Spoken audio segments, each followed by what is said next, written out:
Bonjour, mon invité d'aujourd'hui est un homme de Dieu, un homme de feu, un homme de passion, un prédicateur qui prêche la Bible d'un couvercle à l'autre sans aucun compromis. C'est un homme d'onction, un homme inspirant et un modèle pour plusieurs prédicateurs à travers le monde entier. Je vous le présente immédiatement après ce qui suit.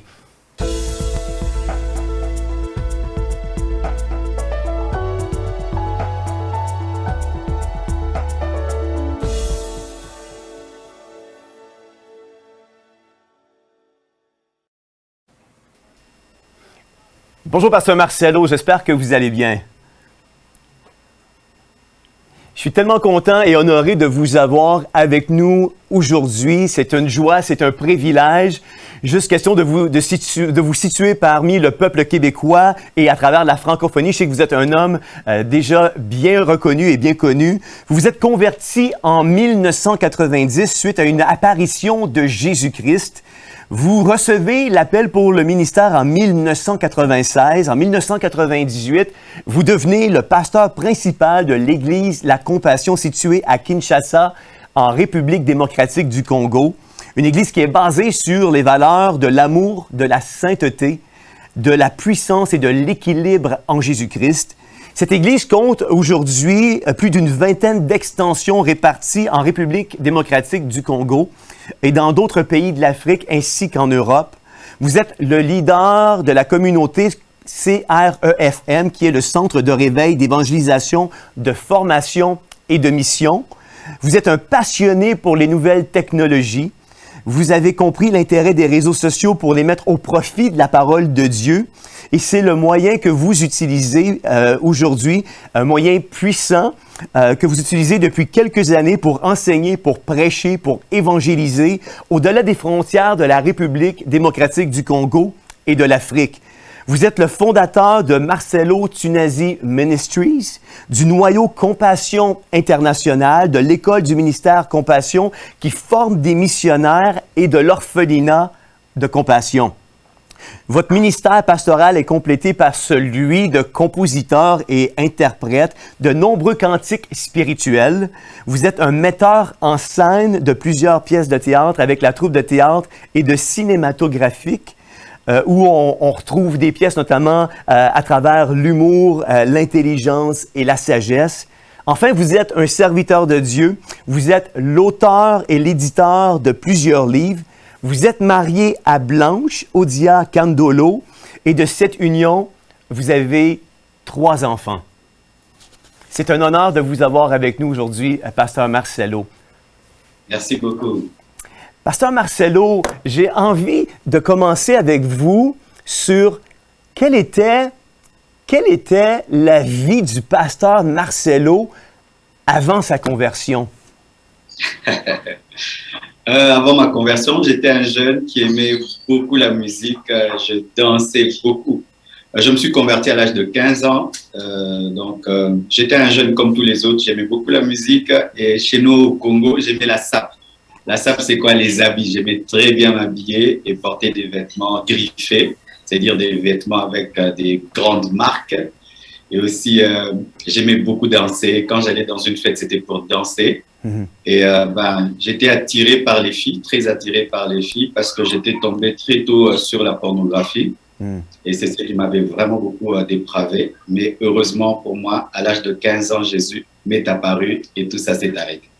Quand vous dites que Jésus vous est apparu à l'âge de 15 ans, en 1990, ça se concrétise comment ça dans votre vie, cette apparition de Jésus? Alors, ce jour-là, c'était comment? J'avais l'habitude d'aller chez mon oncle. Il organisait chaque fête de Pâques une rencontre avec tous les cousins. C'était l'homme le plus riche de la famille et cette fois, il m'avait invité, mais il y avait beaucoup de pasteurs dans la maison. Ils m'ont prêché la parole, j'ai refusé de me convertir et j'avais trouvé qu'ils avaient gâché mes vacances. Alors, mais la maison n'était plus comme avant, elle était vraiment remplie de la présence de Dieu. Et un jour, je suis allé prendre mon bain et en voulant sortir, devant moi, devant la porte, il y avait une grande lumière et une voix qui m'a dit clairement, Marcelo, convertis-toi. Je tremblais parce que je ressentais une grande sainteté, un grand amour. Et j'ai répondu à la voix, on se convertit comment? Et la voix me dira, souviens-toi des paroles de mon serviteur Jean. Jean, c'était le seul pasteur qui continuait à me prêcher parce que j'étais vraiment invivable. Et je lui disais, un métissé ne prie pas. Quelqu'un qui a ma peau, parce que dans mon pays, ceux qui ont ma peau, ce sont souvent des gens qui se livrent à la publicité, à l'orgueil, ils ne vont pas à l'église. Et j'ai dit à un métissé, ne prie pas. Si moi je prie, je vais abandonner le Seigneur. Il m'a dit, fais un pas et Jésus fera les 9 pas, les autres pas. Wow. C'est comme ça que j'ai donné ma vie à Jésus-Christ dans ma salle de bain. Je suis sorti de ma salle de bain né de nouveau. Je suis entré dans ma salle de bain, un converti, je suis sorti né de nouveau.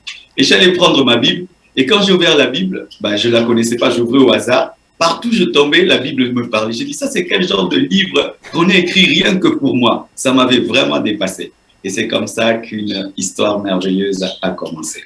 Wow! Puis aujourd'hui, vous voyez, la francophonie est certainement très, très, très heureuse de votre conversion parce que vous avez un impact partout, non seulement en francophonie, mais à travers le monde.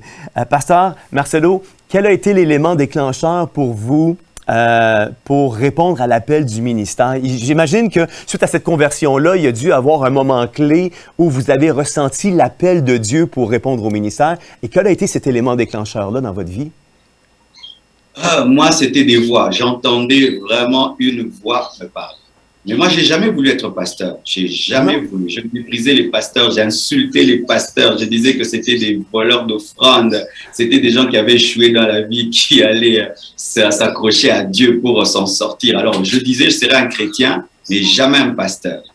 Alors, qu'est-ce qui m'est arrivé? Un jour, je suis allé à l'église et pendant que mon pasteur prêchait la parole, et j'ai toujours le verset Exode 3, versets 7 à 8, j'ai entendu dans mes oreilles des gens qui pleuraient, qui criaient, qui disaient « Marcelo, viens nous prêcher l'évangile ». J'ai commencé à trembler sur ma chaise, j'étais projeté par terre. Et puis une voix m'a dit « Marcelo, que veux-tu que je te fasse pour que tu répondes à mon appel ?» Et j'étais tétanisé, paralysé. Le culte a pris fin, j'étais par terre, je n'arrivais pas à me relever. Quand je me suis relevé, j'ai couru chez nous à la maison. Je sentais Dieu me poursuivre. J'entre chez nous, je ferme ma clé, Dieu remplissait déjà la chambre. Et puis il m'a dit, que veux-tu que je te fasse pour que tu deviennes mon serviteur? Et il m'a dit, choisis, soit tu seras mon serviteur, soit tu seras un fou. Et j'ai refusé, après j'ai des problèmes mentaux. Je suis allé 2 fois à l'hôpital pour des problèmes mentaux. Et Dieu me dit, tu choisis entre un fou et un serviteur de Dieu, qui tu vas devenir? Et alors, j'avais pas le choix. J'ai dit, ok, j'accepte d'être ton serviteur, mais ce sera entre toi et moi. Mon père ne le saura pas parce que mon père était très attaché à mes études et tout. C'est alors que j'ai tout arrêté pour le servir. Moi, c'était des voix. J'entendais une voix qui me poursuivait, qui me pourchassait. Wow. Et puis, je suis tombé malade. J'arrivais plus à continuer mes études et Dieu m'avait mis devant 2 choix, être un fou ou être un serviteur de Dieu. Et c'est ça, c'est comme ça que je suis devenu pasteur. C'est vraiment fascinant. Quand vous dites que vous avez lâché vos études, vous étiez engagé dans vos études pour quelle profession ou quel métier? Donc, c'était des études en économie appliquée. J'étais en 3e des graduats, donc je devais préparer ma licence après. Et dans mon but, c'était de devenir un homme d'affaires qui aide l'Église seulement. Je donne de l'argent, mais qui ne prêche pas. Mais Dieu voulait que je sois prédicateur. Et là, il a arrêté mes études. Pas parce qu'il était contre les études, mais parce que moi, je me servais de mes études pour ne pas répondre à son appel. Il m'a dit, tu choisis entre un homme de Dieu, un serviteur de Dieu. Un jour, j'ai refusé, je suis allé à l'école, en plein cours, j'ai failli devenir fou. Une voix me disait, mange tes notes, mange tes papiers, mange-les. J'ai dit, Dieu, permets que je quitte ce lieu avec honneur et je te promets de t'obéir. Et plus je m'en éloignais, plus je guérissais. Amen, amen. Écoutez, vous avez, pasteur Marcelo, en 1998, vous devenez le pasteur principal de l'Église La Compassion. La question qui me venait à l'esprit, est-ce que cette église-là, c'est une église que vous avez implantée à Kinshasa ou c'est une église qui était déjà existante? Comment s'est faite cette transition-là? Comment vous avez su dans votre cœur que vous étiez la personne appointée de Dieu pour l'Église La Compassion qui maintenant, aujourd'hui, on le sait tous, a un rayonnement à travers la francophonie? Donc, au départ, j'ai travaillé sous le ministère de mon pasteur, Daniel Kapekula, Flaming Fire. C'est là qu'on m'a consacré pasteur et on m'a permis de commencer l'extension de Flaming Fire qui s'appelait Compassion Flaming Fire. Et j'ai travaillé comme ça pendant quelques années. Et ensuite, le Seigneur m'avait dit, il m'avait appelé à travailler dans un autre message, une autre vision que celle de mon pasteur. Et c'est là maintenant que je vais commencer la communauté Compassion Créfelle. Et au départ, j'étais vraiment reconnu par mon pasteur, reconnu par mes pères qui m'ont imposé les mains, qui m'ont laissé partir. Et après, en servant le Seigneur, j'ai compris que Dieu m'avait appelé un message de sanctification, un message, parce que moi, j'étais élevé dans le message de la puissance, miracle. Et Dieu m'avait précisé que moi, c'était d'abord prêcher la sainteté. Le jour que Dieu m'a dit que je devais prêcher la sainteté, j'ai entendu une voix audible. Et pendant que j'entendais la voix audible, quelqu'un dans la salle a commencé à crier à haute voix tous ses péchés. Devant toute l'église, il criait ses péchés. Moi, j'entendais une voix audible, lui crier tous ses péchés devant tout le monde. C'est alors que j'ai commencé maintenant ma propre communauté. Pas ma propre communauté, mais une vision à part celle de mon père spirituel. Et puis j'imagine que lorsqu'on commence, lorsqu'on démarre ou on implante une église comme vous l'avez fait à travers la compassion, il doit y avoir des moments qui sont un peu plus difficiles au départ. Quel a été peut-être un élément difficile ou l'élément le plus difficile que vous avez rencontré? Parce que maintenant, la compassion a commencé. J'imagine vous n'étiez pas le nombre de personnes que vous êtes aujourd'hui. Il y a eu une croissance. On commence avec 3 enfants. Aujourd'hui, on est à 9200 et quelques. Wow! Wow! Et avec toutes nos extensions, je crois qu'on est déjà à 12 000, 13 000. Gloire à Dieu.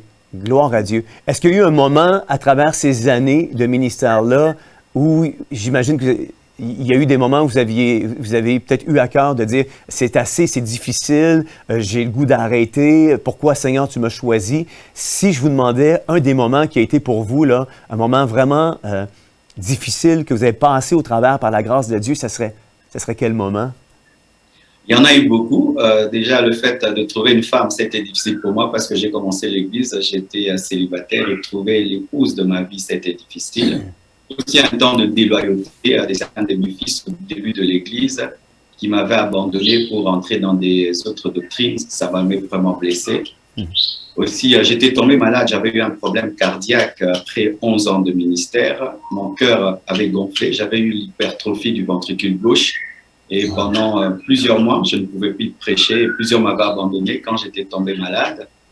Et aussi quand Dieu m'a dit de délocaliser l'église, parce que l'église était dans un endroit qu'on appelle Lemba, je devais amener à Limité. On avait 600 membres, 400 sont partis, m'ont abandonné. Je suis resté qu'avec 200 et avec eux, j'ai recommencé à zéro.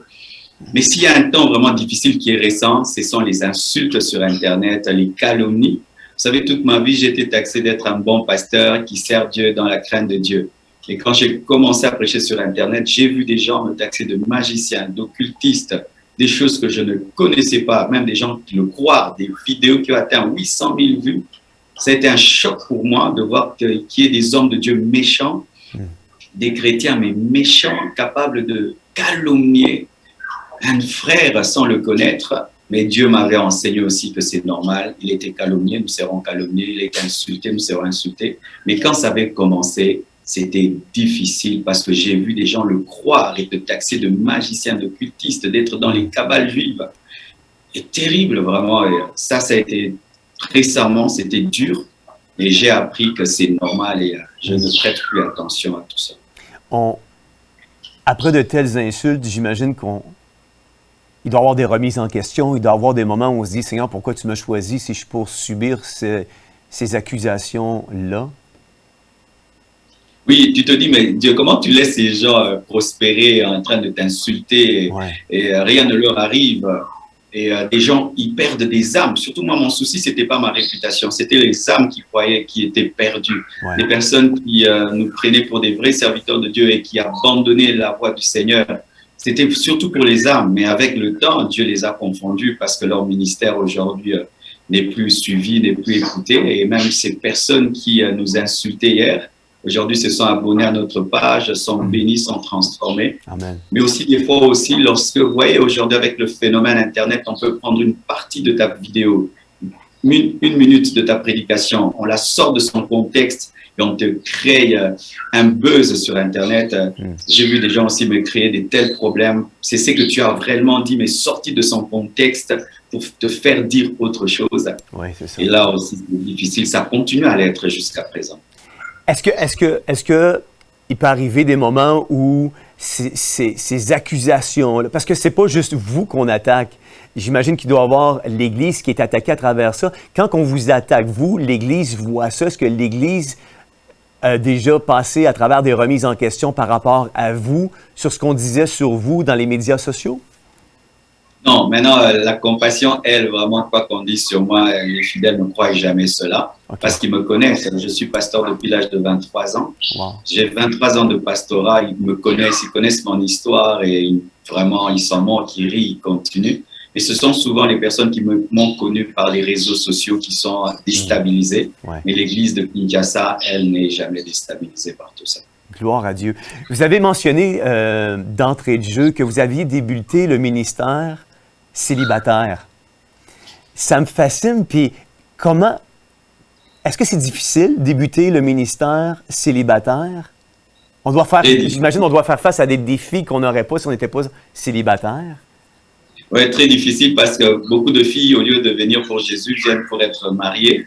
Aussi, quand tu te maries, beaucoup vont combattre ton épouse, d'autres vont quitter l'église. Et aussi, certains te taxent de moins sérieux. On dit comment il est pasteur mais n'est pas marié, comment il est célibataire, il bénit les mariages. Est-ce que vraiment il craint Dieu? Il y a toutes ces choses. Et certains adultes qui refusent de prier dans une église tenue par un célibataire, tu es un peu minimisé, déconsidéré.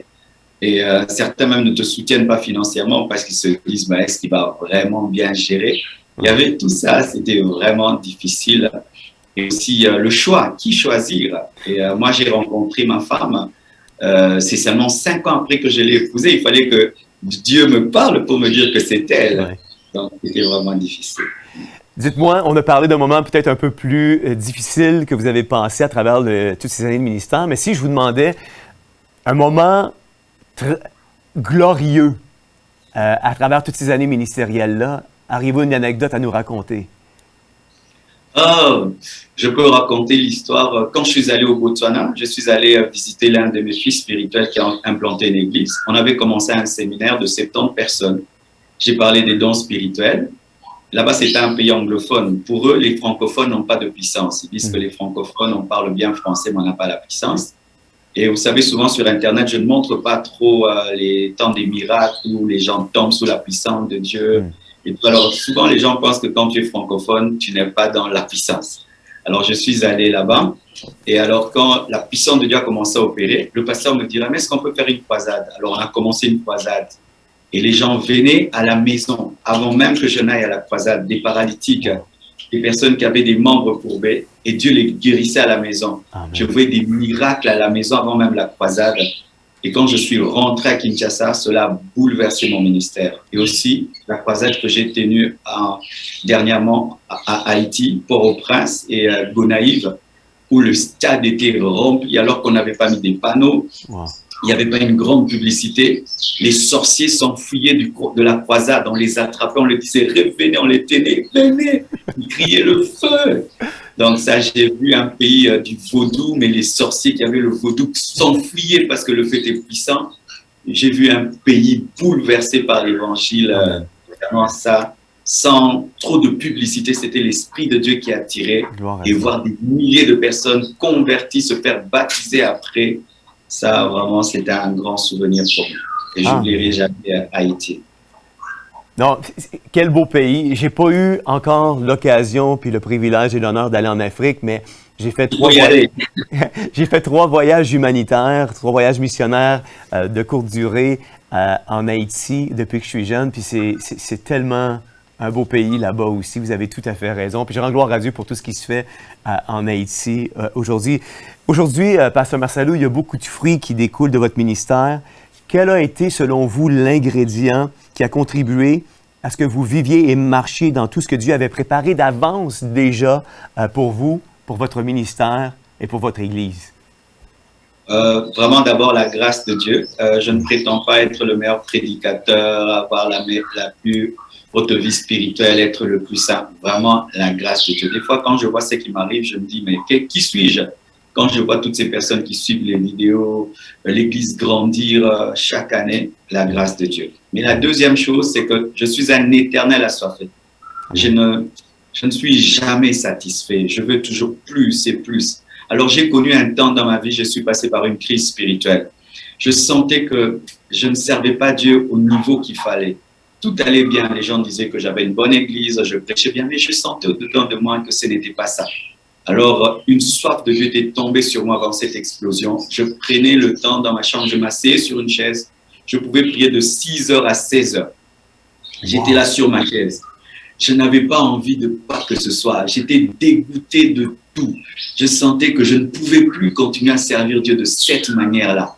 Et c'est alors qu'il y a eu quelqu'un qui m'a appelé de la France, Blaise Manzambi, de Casarema TV, YouTube. Il m'a appelé, il a dit, j'ai vu une de tes vidéos sur Internet, est-ce que tu permets qu'on puisse travailler ensemble? Et on a commencé à mettre des vidéos avec lui sur Internet et c'est quand l'explosion a eu dans le monde entier. Amen. Amen. Vous avez raison. Est-ce que vous trouvez aujourd'hui qu'il y a une négligence des pasteurs par rapport à leur vie de prière? Ah oui, les pasteurs parlent beaucoup de Dieu, mais ne parlent pas suffisamment à Dieu. Les pasteurs se tiennent en chair sans se tenir à genoux. Les pasteurs, surtout quand l'Église grandit et que leur ministère est grand, ils laissent les intercesseurs, l'Église beaucoup prier, mais eux-mêmes ne payent pas le prix devant Dieu. Et ça, c'est très mortel parce qu'à la longue, tu vas devenir un professionnel, mais sans être un intime. Et ça, vraiment, j'exhorte les hommes de Dieu. Fléchissez vos genoux avant de vous tenir debout devant le peuple de Dieu. Amen. Je suis ému, puis je suis en même temps tout à fait d'accord avec ce que vous venez de dire. Il manque cette quête-là. Il y a des statistiques qui sont, pardonnez-moi, des statistiques qui sont sorties qui stipulaient qu'en moyenne, les gens prennent une quinzaine de minutes par semaine dans le ministère, et puis connaissent pas Dieu, parlent de Dieu, mais connaissent pas intimement Dieu. Vous avez tout à fait raison. Pasteur Marcelo, vous êtes un leader d'influence. Si je vous demandais, pour vous, quelle serait la définition de leadership? Un jour, j'ai lu le livre du leadership de John Maxwell. Il avait parlé de 12 clés d'un bon leader. Et bizarrement, tout s'appliquait à Jésus. Toutes les clés, c'était Jésus, Jésus, Jésus.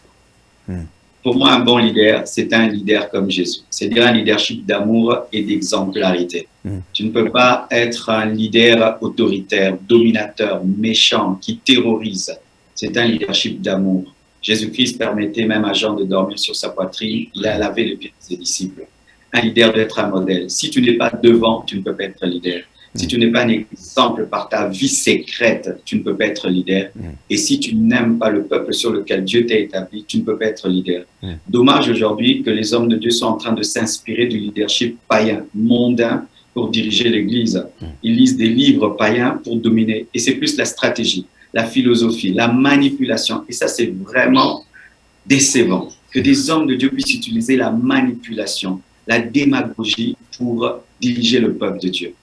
Le peuple de Dieu se dirige dans l'amour, dans la sagesse et surtout, tu dois être un modèle. Prêche par ta vie, ils vont te suivre. Amen. Des fois, on n'a pas besoin de dire faites, faites, faites. Fais seulement et ils te suivront. Amen. Tu veux que l'Église, qu'ils arrivent à temps, sois le premier à l'Église. Tu veux qu'ils donnent les offrandes, donne ton offrande. Tu veux qu'ils jeûnent, jeûne. C'est pas que tu les pousses à jeûner, toi-même tu grossis. Tu veux qu'ils lisent la Bible, lis la Bible, sois un modèle. Tu veux qu'ils soient fidèles à leur femme, sois fidèle à ta femme, vieille avec ta femme. C'est cela pour moi, un leadership de Jésus, d'amour et d'exemplarité. Vous avez voyagé partout à travers la francophonie, à travers le monde. Si je vous demandais, Pasteur Marcelo, après tous ces voyages, à voyager, à parcourir le monde, quelle serait la lecture que vous feriez par rapport à l'Église aujourd'hui, l'Église des temps modernes? Oh, l'Église est divisée. C'est vraiment pitoyable. Hein? L'Église est divisée. Des fois, tu prêches à tel endroit et puis les autres ne viennent pas parce que tu allais prêcher à tel endroit. Les pasteurs se combattent trop au lieu de se battre pour gagner les âmes. Les églises sont devenues des sectes. Notre église, notre communauté, notre pasteur, notre église est plus grande que la vôtre. Notre pasteur prêche mieux que le vôtre. Trop de divisions. Et de deux, l'église est devenue mondaine. Mondaine. Le monde est dans l'église et l'église est dans le monde. Trop de compromission. Et aussi, le sommeil spirituel par rapport au retour de Jésus-Christ et la grande mission qui nous a été donnée, celle de faire de toutes les nations les disciples. Peu d'églises sont engagées dans la mission, sont engagées dans la moisson, dans l'évangélisation. Et on prêche plus prospérité, bénédiction, succès, c'est bon. Mais ce n'est pas ce qu'il faut dire en ce temps de la fin. Mais je bénis Dieu parce que je n'ai pas vu que la mondanité dans les églises, je n'ai pas vu que la division. Dans certaines églises, j'ai vu un puissant réveil des hommes de Dieu, passionnés de Dieu, assoiffés de Dieu, qui sont en train de conquérir les nations, conquérir le monde. Donc j'ai vu cette dualité dans l'église. D'un côté, un grand sommeil, une grande mondanité, une grande distraction, une grande division.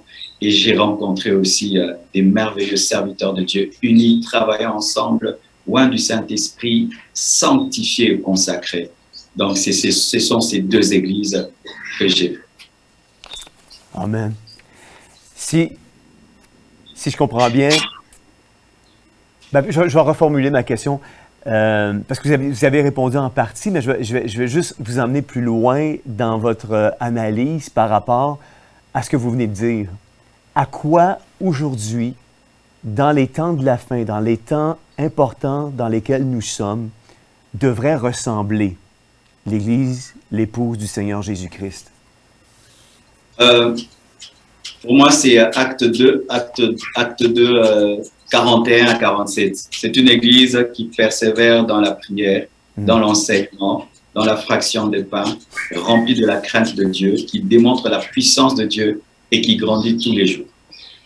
Nous pouvons mettre des ordinateurs dans nos églises, mettre de la moquette, la climatisation, mais la base, les anciennes bases doivent être respectées. Une église doit être une église de sainteté, une église de prière, une église d'enseignement, et l'enseignement apostolique. Amen. Une église qui tremble et qui craint Dieu, et une église qui travaille tous les jours au salut des âmes. Une église qui a un bon témoignage de la part des païens. Une église séparée du monde, mais qui est respectée par le monde, parce que les disciples, les premiers disciples, étaient respectés par leur vie. Et d'ailleurs, les chrétiens n'ont pas dit qu'ils étaient des chrétiens, c'est le monde qui a dit qu'ils étaient des chrétiens. C'est une église séparée. Aujourd'hui, l'église est devenue trop mondaine, trop diplomate, trop mélangée. Moi, je dis, il n'y a pas de nouvelle Bible, il n'y a pas de nouvelle doctrine. Nous devons rester dans l'ancienne doctrine, la sainte doctrine, même si nous prêchons avec des laptops, même si nous utilisons Zoom, même si nous utilisons WhatsApp. Nous devons prêcher le vieux message et appliquer les vieux principes. Si nous sommes en train de réinventer la Bible, nous avons quitté la Bible parce que tout a été dit. On ne change pas l'équipe qui gagne. C'est en appliquant Acte 2, 40 à 47 que Paul, Pierre, tous ont conquis le monde. Mais si aujourd'hui nous régnons la crainte de Dieu, la prière, le jeûne, la sainteté, la puissance du Saint-Esprit, les miracles, les prodiges, nous allons échouer et nous serons le sel sans saveur. Donc nous devons revenir aux anciennes bases. C'est ça. C'est un excellent point, puis ça me rappelle un de vos messages que j'ai écouté qui a percuté ma vie, qui a percuté la vie de plusieurs personnes au Québec qui ont écouté ce message-là, la face B de la croix. Et je pense que c'est cette Église que le Seigneur recherche, une Église qui va prêcher, oui, la face A, oui, l'amour de Dieu, mais une Église qui va être capable aussi d'exposer le péché, de dénoncer le péché et de prononcer qu'il y a un jugement, qu'il y a un jugement qui vient, et puis qu'il y a le retour de Christ qui est imminent. Puis ce retour-là va s'exercer envers son épouse qui vient chercher une épouse qui va être pure, sans tache et irrépréhensible. Pasteur Marcelo, on vit chez nous une réalité chez Théovox. On a des conversions, on a des gens qui donnent leur vie au Seigneur.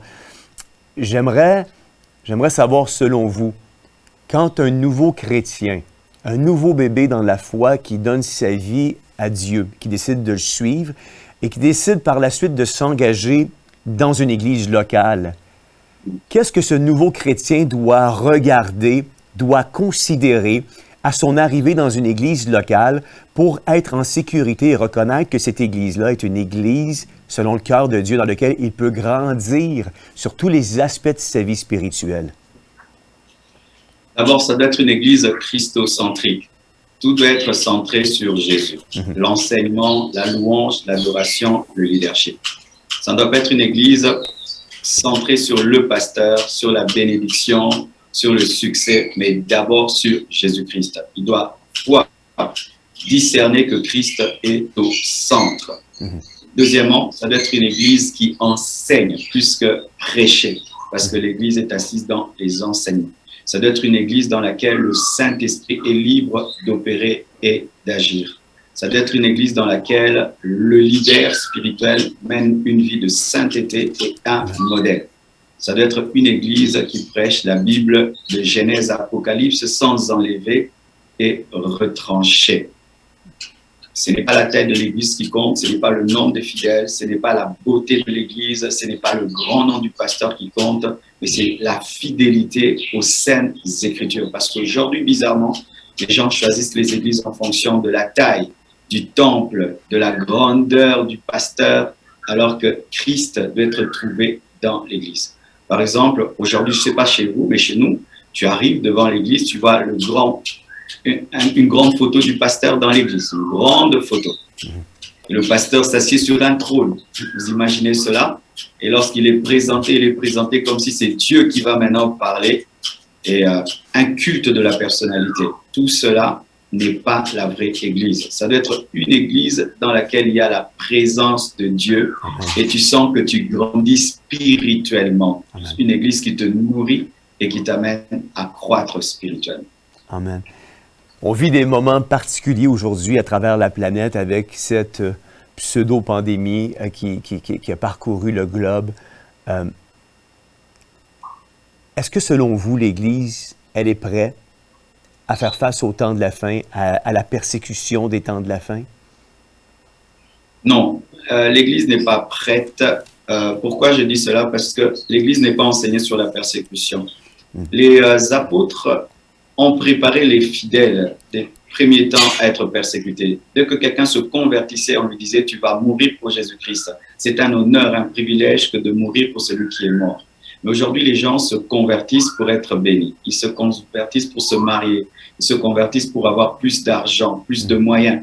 Ainsi, ces personnes ne sont pas des guerriers, ne sont pas des militaires. Ce sont des civils spirituels qui ne sont pas prêts à aller en guerre, qui ne sont pas prêts à combattre le péché jusqu'au sang.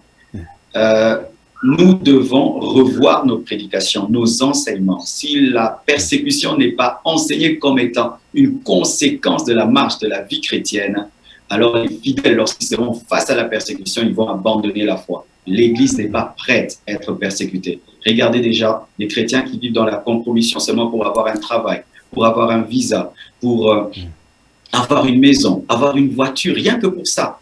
Et alors, lorsque vraiment on va commencer à nous tuer pour notre foi, l'Église n'est pas prête. Et ce n'est pas la faute de l'Église, c'est la faute des pasteurs. C'est la faute des enseignants qui ne prêchent pas tout.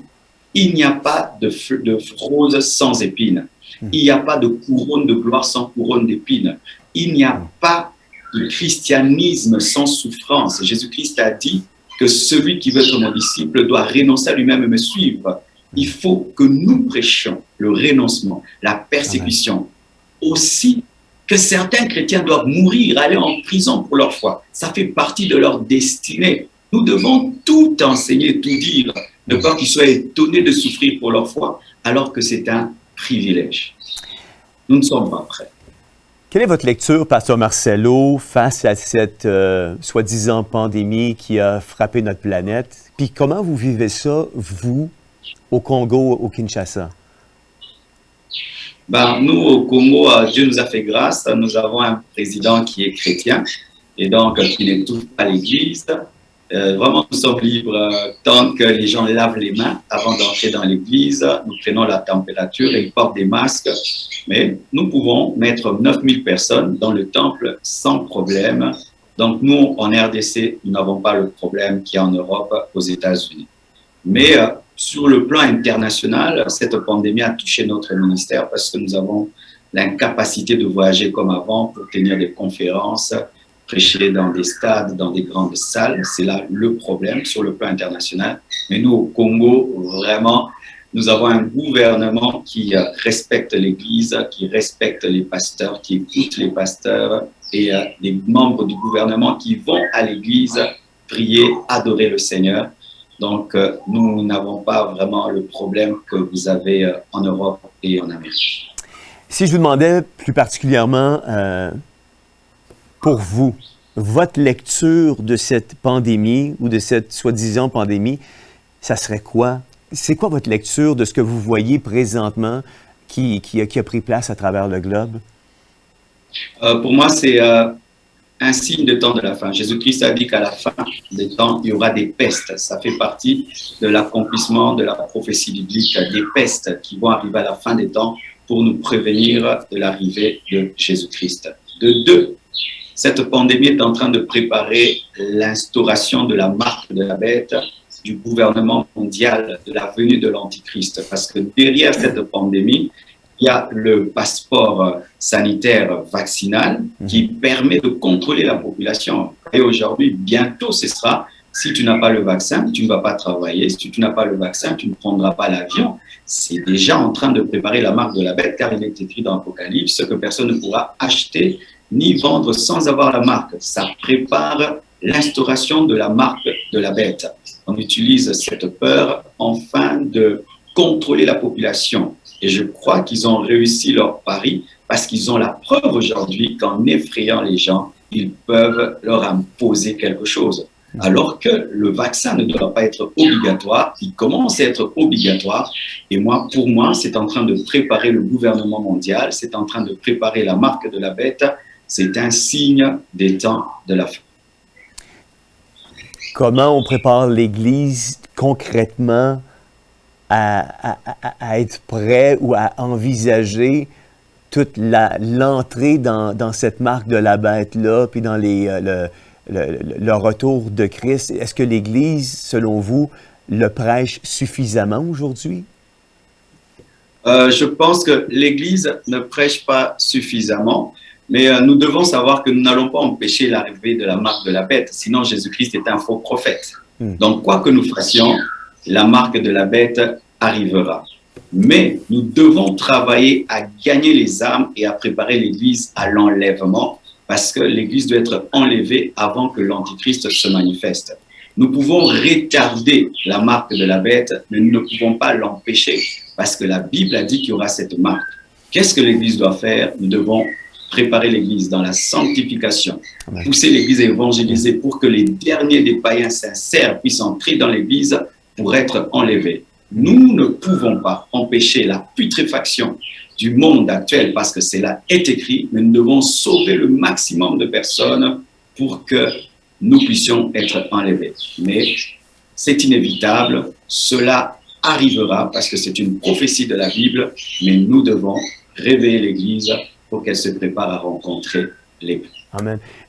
J'ai plein de questions dans ma tête suite à ce que vous venez de dire. Je vous les lance en rafale. Vous pensez quoi de ceux qui disent que la marque de la bête, ce n'est pas une marque physique, c'est plutôt symbolique? Vous pensez quoi des gens qui disent, ou des prédicateurs qui diraient que nous vivons le millénium actuellement? Et que vous diriez quoi par rapport à ceux qui disent que il n'y a pas nécessairement, comment je peux dire ça? La marque de la bête, elle est pas physique, elle est symbolique. Nous sommes dans le millénium. L'Antichrist, c'est pas une personne physique qui va être là. Nous vivons plutôt l'esprit de l'Antichrist et non pas la personne physique d'un Antichrist. Il y a comme plusieurs courants aujourd'hui qui rentrent dans nos églises par rapport à ça, qui ne préparent pas l'Église vraisemblablement et qui amènent l'Église à vivre plutôt un laxisme plutôt qu'une préparation à rencontrer son Dieu. La marque de la bête, pour ma part, je crois qu'elle sera électronique. Elle sera électronique. Pourquoi? Parce que ça permettrait un contrôle économique. Parce que personne ne peut vendre ni acheter sans avoir la marque de la bête. Donc, c'est un contrôle économique. Et aujourd'hui, nous voyons que l'intelligence artificielle est capable de le faire. Mais elle ne sera pas seulement technologique, elle sera aussi spirituelle. Pourquoi? Parce que ce sera une adoration. C'est différent aujourd'hui de toutes les personnes qui se mettent des puces dans le corps pour entrer dans une boîte de nuit, parce que ce sera un symbole d'adoration. Et ce sera une porte d'entrée des démons, parce que celui qui aura la marque de la bête sera traité comme un démon et aura un cœur apostat, incapable de se repentir. Donc, dire qu'elle sera spirituelle, je ne crois pas. Elle sera spirituelle, elle sera aussi technologique, économique. Aussi, l'Antichrist sera réellement un homme. Il sera seulement réellement un homme. Pourquoi? Parce que l'Antichrist, c'est l'opposé de Christ. Christ n'était pas que spirituel, il était aussi physique. Et l'Antichrist sera un homme physique comme Christ était un homme physique. L'Antichrist, Christ était spirituel et physique. Le millénium, nous ne sommes pas encore dans le millénium parce qu'il faut d'abord que l'Église soit enlevée. Après l'enlèvement, il y aura la tribulation. C'est après la tribulation que nous reviendrons avec Jésus-Christ pour régner sur la terre. Dire que nous sommes dans le millénium, c'est dire que le diable a été lié. Le diable n'est pas lié, les démons opèrent. Mais pendant le millénium, la Bible nous dit que le diable doit être lié pendant 1000 ans. Donc, nous ne sommes pas dans le millénium. Est-ce que ce monde ressemble à un millénium? Nous ne sommes pas dans un millénium. Donc, c'est cela ma conviction. Et juste en terminant pour clôturer ce sujet-là, de cette portion d'entrevue que nous avons ensemble ce matin, des fois j'entends des gens qui disent « On prie, Pasteur Jean-François, nous prions pour que Dieu puisse nous donner un sursis et faire une brèche pour retarder ce que nous vivons actuellement de par cette pandémie, de par plusieurs signes des temps de la fin. » Vous pensez quoi? Est-ce que vous pensez, vous, Pasteur Marcelo, que Dieu peut faire une brèche, établir un sursis, où nous sommes vraiment dans un goulot d'étranglement qui nous emmène vraiment à vivre la persécution, à vivre de façon accélérée les temps de la fin? Mais l'épouse doit crier « Viens ». Comment une épouse peut retarder son mariage? Mais vraiment, qu'est-ce qui nous arrive? Mais je suis heureux que Jésus revienne même maintenant là. Moi, je suis fatigué de ce monde. Comment l'Église peut? Paul disait déjà, nous, les vivants, nous serons transformés et nous serons enlevés. Paul désirait déjà en ce temps-là l'enlèvement. Vous imaginez, Paul désirait l'enlèvement en son temps. Et nous, aujourd'hui, que ça retarde. Une fiancée qui est passionnée, qui est amoureuse de son mari, va dire qu'on retarde son mariage d'une année, de 2 ans. Elle n'est pas amoureuse. La vraie Église veut que l'enlèvement ait lieu maintenant. Et si cet enlèvement doit être précédé de la persécution, que cette persécution arrive pour que nous puissions être enlevés. Amen. Vraiment, moi, je veux que ça arrive maintenant. Amen. Frères, sœurs, vraiment, ça c'est démoniaque, satanique. C'est une Église frigide qui retarde son mariage. Quand l'Église n'est pas frigide, elle ne retarde pas son mariage. Ça, c'est de la frigidité spirituelle. Non, nous sommes une épouse. L'épouse désire le mariage. Amen. Amen. C'est la meilleure réponse que je pouvais attendre aujourd'hui. C'est tellement vrai. Merci pour cette réponse. Vous êtes un passionné des nouvelles technologies. On l'a lu d'entrée de jeu avant l'entrevue. Dans le cadre de cette pandémie, beaucoup d'églises se sont tournées vers les réunions virtuelles, les réunions via Zoom, surtout en Amérique du Nord, je vous dirais, ou toute autre plateforme, puis on fait, par le fait même, cesser complètement les rencontres en présentiel ou en petits groupes, utilisant et citant comme justification Romains 13. Pasteur Marcelo, moi, ce qui me fascine, ici en Amérique du Nord, alors, je vais parler surtout pour le Québec, alors qu'au Québec, les cinémas pouvaient se réunir à 250 personnes dans les salles de cinéma. Présentement, le Centre Bell où joue notre équipe de hockey peuvent se réunir 2500 dans les stades pour aller voir le Canadien de Montréal. La loi l'a peut-être changé dernièrement, mais je vous dirais que lorsque les cinémas pouvaient se réunir à 250 personnes dans les salles de cinéma, l'Église pouvait se réunir à 25 personnes dans les églises. Et ce qui me fascine, c'est que les Juifs et les musulmans ont revendiqué pour plus. Mais l'Église en Amérique du Nord, l'Église au Québec notamment, n'a pas revendiqué nécessairement pour plus. Alors que la moyenne, je dirais que la moyenne des églises au Québec, en moyenne, certainement il y a des méga-churches, mais en moyenne, l'Église peut contenir... l'Église, c'est 100 personnes et moins à peu près qu'on retrouve dans nos églises au Québec. Et ça ne fait pas de sens alors que le gouvernement autorise 25 personnes et moins. Plusieurs pasteurs ne se sont même pas appropriés d'avoir 3 ou 4 réunions et de s'assurer de rencontrer 25 personnes dans leur église. Ils ont opté pour la facilité, ils ont opté pour le Zoom plutôt que au moins, au minimum, dire on a 100 personnes dans notre église, on a un pasteur et un co-pasteur, nous allons faire des réunions pour au moins rencontrer ces personnes-là présentiellement, sur une base hebdomadaire, mais ils ont opté pour le Zoom, ils ont opté pour la facilité. Moi, je peux vous dire, sous prétexte de Romains 13, d'être soumis aux autorités, pourriez-vous me faire part de votre point de vue sur Romains 13, s'il vous plaît? Oui, Jésus disait au diable, il est écrit, mais il est aussi écrit. Il n'est pas seulement écrit qu'il faut se soumettre aux autorités selon Romains 1, 13, versets 1 à 7. Mais Pierre, qu'est-ce qu'il a dit dans Actes 5, 29? Pierre et les apôtres répondirent, il faut obéir à Dieu plutôt qu'aux hommes. Qu'est-ce que cela veut dire?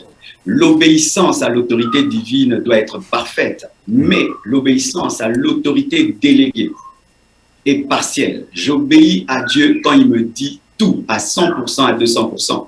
Mais quand il a délégué son autorité à un homme, je discerne ses ordres et des fois je peux obéir si c'est conforme à la parole de Dieu ou désobéir.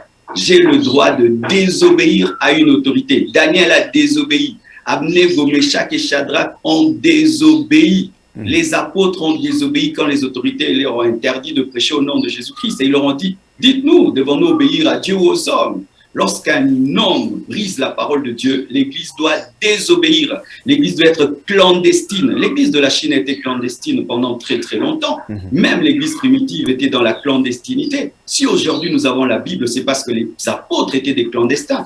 La Bible entre de manière clandestine dans les pays musulmans. S'il faut demander la permission aux autorités pour faire entrer la Bible dans les pays musulmans, on ne l'aura jamais. Certains missionnaires sont allés prêcher dans des pays interdits à l'Évangile de manière clandestine. On n'obéit pas toujours à l'autorité. Nous, ici au Congo, si on s'oppose à ces compris, nous allons prier malgré l'interdiction, nous allons changer nos maisons en église. Et si on doit nous arrêter, qu'on nous arrête. Ce n'est pas de Dieu, ça c'est devenir faible. On obéit, c'est vrai, à l'autorité quand l'autorité est conforme à la Bible. Mais quand elle contredit la parole, il faut marcher et il faut prier sans la permission des dirigeants. Parce que c'est Dieu qui les a établis. Et l'Église doit opérer maintenant dans le jugement de Dieu. Vous priez contre un dirigeant, il meurt. Ou bien il tombe malade et puis il demande la prière de l'Église. C'est ce que l'Église du Nigeria a fait. Si aujourd'hui on respecte l'Église au Nigeria, parce que les hommes de Dieu prononçaient un jugement contre les dirigeants. Et ils tremblaient devant les hommes de Dieu. Les hommes de Dieu doivent opérer à nouveau dans le surnaturel de Dieu. Amen. Pasteur Marcelo, l'argument qu'on entend souvent, c'est on ne nous empêche pas de prêcher la parole de Dieu, on nous empêche de se rencontrer en présentiel par rapport à cette pandémie-là. Donc, étant donné qu'on ne nous empêche pas de prêcher la parole de Dieu et que nous pouvons l'exercer, ce droit-là, via Zoom, via les médias sociaux, on doit se soumettre à l'autorité. Parce que les exemples que vous semblez mentionner, selon les dires de certains pasteurs, c'est ils étaient empêchés de prêcher la parole de Dieu. La journée où nous serons empêchés de prêcher la parole de Dieu, nous nous lèverons contre cette interdiction-là. Mais jusqu'à ce jour, nous ne sommes pas empêchés de prêcher la parole de Dieu. Nous pouvons le faire via les médias sociaux. Donc, c'est pour cela que nous continuons, à prêcher la parole de Dieu via les médias sociaux. On nous empêche seulement... Allez-y. Est-ce qu'ils sont sûrs que les fidèles suivent? Sur Zoom, qu'est-ce qui arrive? Un fidèle peut être il est sur Zoom, il fait autre chose. Il est en train de suivre 3 choses. Il est distrait par son téléphone. Ils ne sont pas aussi concentrés que dans l'église. Les fidèles, nous aussi, on a eu un temps, on était plus dans le live. On n'était pas en présentiel. Mais les fidèles disaient qu'ils n'étaient pas très concentrés. Il prend un peu son café, il revient. Il se promène, il revient. Des fois, il suit 3 lives au même moment. Cher homme de Dieu, c'est toujours différent, la présence physique. Parce que l'un des pièges du diable en ces temps de la fin, c'est que les hommes ne se rencontrent plus. L'évangile, c'est un évangile du contact. Vous imposerez les mots malades. Il faut un contact entre les hommes. Et si nous tombons dans le piège de la virtualité, il y a des choses que nous allons perdre. C'est toujours différent une église en présentiel. Et si les musulmans, et si même ceux qui sont dans les événements, les concerts, revendiquent pour avoir des concerts. Comment nous, les serviteurs de Dieu, qui devons même prêcher la guérison, la santé divine, nous tremblons devant cette maladie alors que certains osent se rassembler. C'est encore ça, encore un manque de foi, un manque de puissance. Ça aussi, si l'Église n'est que faites attention, vous serez contaminés, mais aussi le côté de la puissance, du surnaturel de Dieu. Où mettons-nous cela? Nous devenons une Église tellement rationnelle et peureuse. Donc, il n'y a même pas le divin en nous, quoi. Nous tremblons devant même ce qui ne fait pas trembler certains païens, certains sportifs, certains artistes et certaines sectes que nous disons des sectes pernicieuses. Mais ces sectes-là n'ont pas peur de se rassembler. Mais ceux qui ont la puissance, l'onction de Dieu ont peur de se rassembler, même à 20. C'est une honte autour de notre foi quand même. Absolument, absolument. Pasteur Marcelo, aujourd'hui, encore une fois, je connais moins ce qui se passe au Congo, au Kinshasa, mais on semble pousser un vaccin ou un pseudo-vaccin ou une injection expérimentale dans le corps de plusieurs à travers le monde. Enfin, on veut le pousser. On veut pousser cette injection-là à travers la planète. Selon vous, votre opinion à vous, est-ce qu'un individu, est-ce qu'un chrétien doit prendre le vaccin ou doit refuser le vaccin? Pour ma part, je ne suis pas convaincu de me faire vacciner parce que déjà sur le plan scientifique, un vaccin prend du temps pour être créé et celui-ci, vraiment ceux-ci, comme il y en a beaucoup, ont été créés, inventés très très rapidement à la va-vite. Ainsi, pour ma part, déjà sur le plan sanitaire et intellectuel, je prends mon temps pour observer. Je ne suis pas contre la vaccination, mais ce vaccin-ci, vraiment, ces vaccins sont sortis trop vite. Je ne suis pas convaincu d'être vacciné. Mais si un chrétien me disait qu'il a besoin d'être vacciné pour voyager et pour travailler, je ne vais pas lui dire que c'est la marque de la bête, parce que ce n'est pas la marque de la bête. Il n'y a pas plusieurs marques de la bête. Ouais. Mais je lui dirais, sur le plan sanitaire, est-ce que tu es convaincu que c'est bon? Donc, c'est cela ma conviction. Donc, je ne dis pas aux chrétiens de se faire vacciner ou de ne pas se faire vacciner, mais mon avis, c'est que ça a été trouvé trop vite. J'observe encore, ce n'est pas la marque de la bête, mais sur le plan sanitaire, j'observe encore. Mais je suis contre le passeport vaccinal parce qu'il ne doit pas être obligatoire. Ceux qui veulent l'avoir, qu'il l'ait, mais il ne doit pas être obligatoire.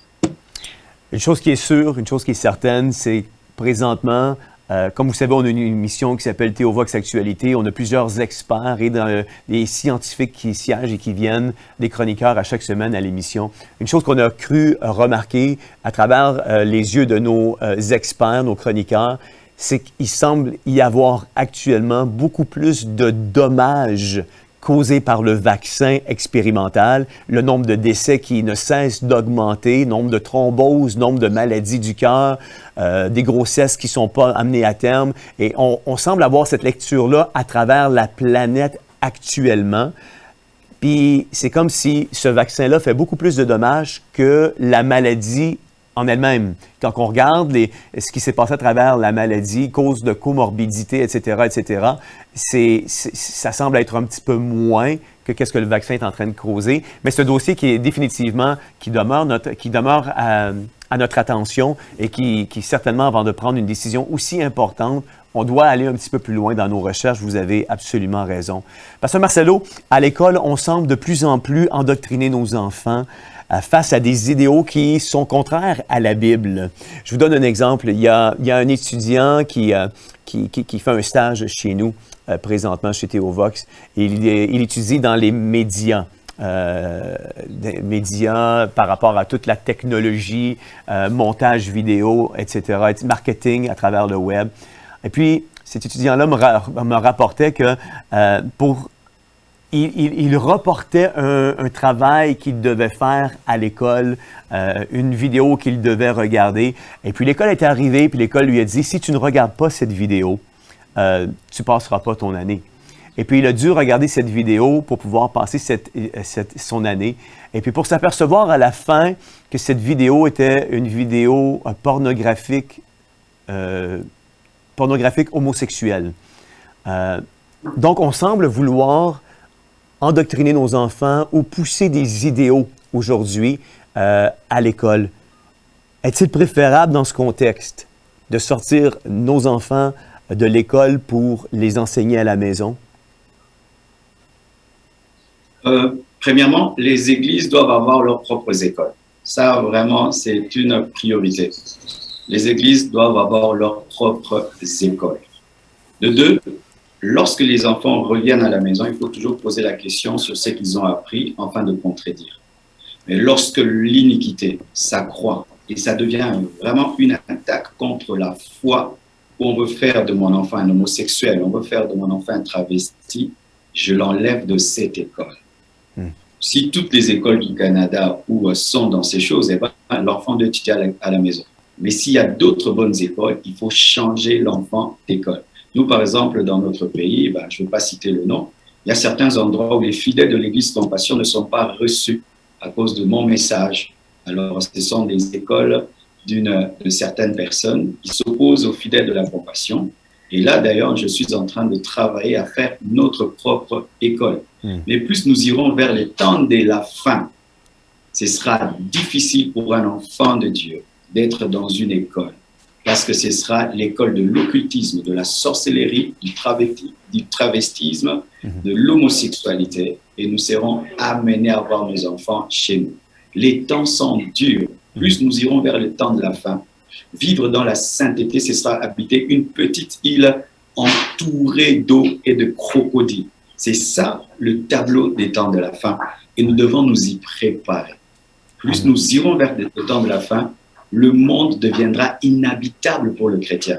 C'est comme Lot, lorsqu'il était à Sodome et Gomorrhe, ça devenait invivable. Et c'est ce qui va nous arriver. Pourquoi? Pour que nous puissions crier, Jésus revient.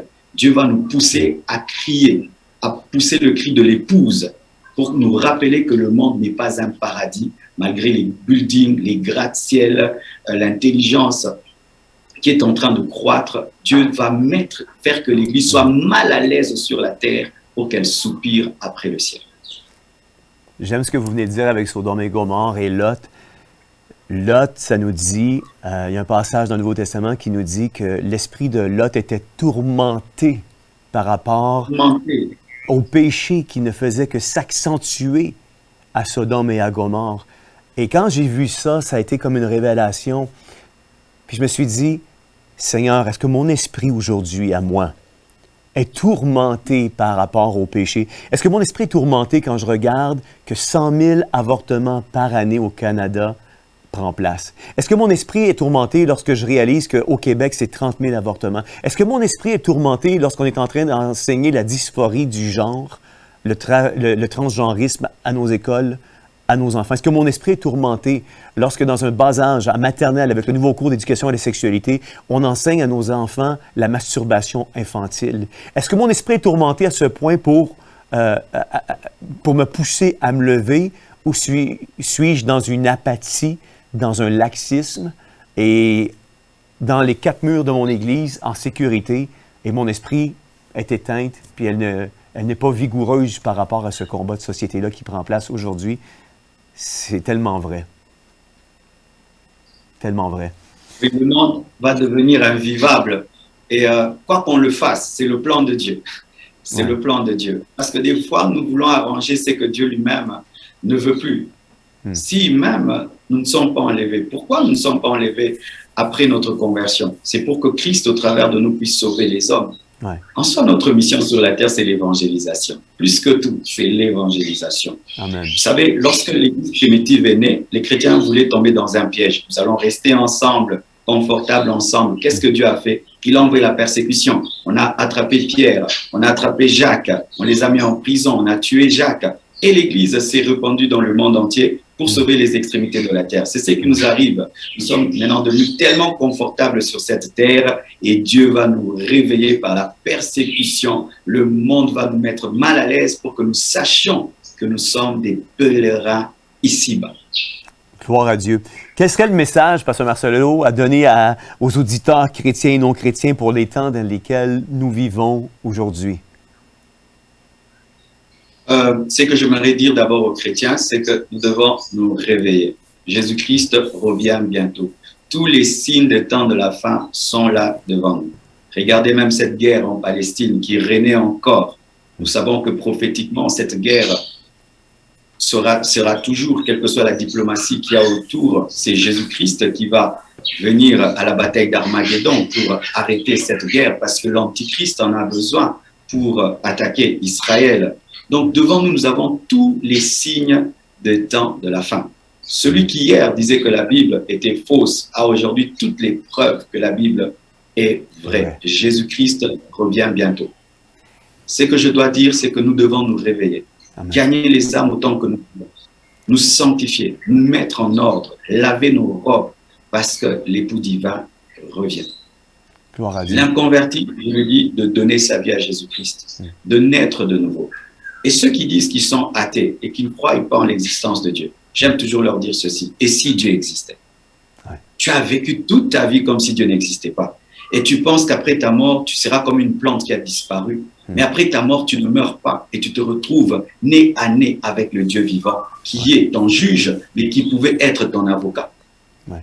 Frères et sœurs, donnez vos vies à Jésus-Christ. Je bénis Dieu pour ceux qui viennent d'arriver en Inde. Les Indiens croyaient en des faux dieux qui ne les ont pas protégés face au corona et ils ont détruit leurs dieux. Ils les ont balayés. Ils se sont rendus compte que pendant des années, on les a trompés. Faites de même. Ouais. Venez à Jésus-Christ.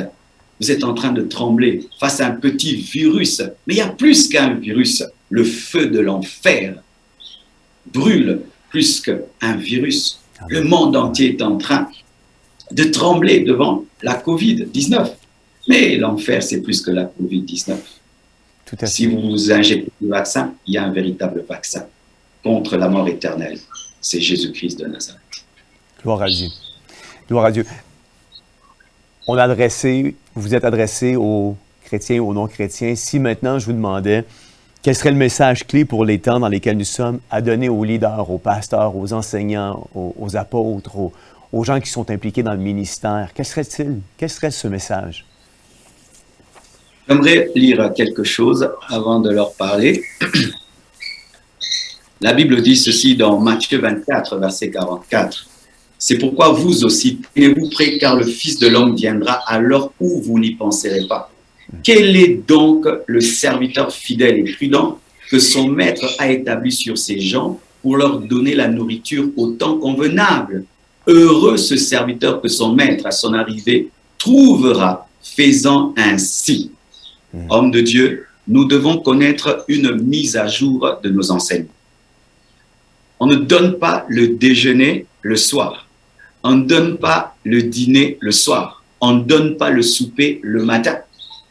Il faut donner la nourriture au temps convenable.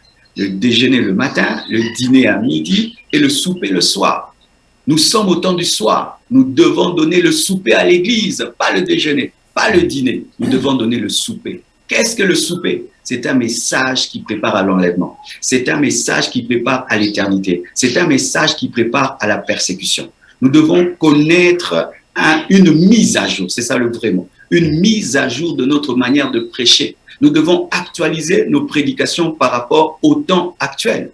Nous ne pouvons pas prêcher comme si tout allait bien. Nous ne pouvons pas prêcher comme si les signes de temps de la fin ne sont pas là. Nous ne pouvons pas prêcher en ignorant la réalité spirituelle du monde actuel.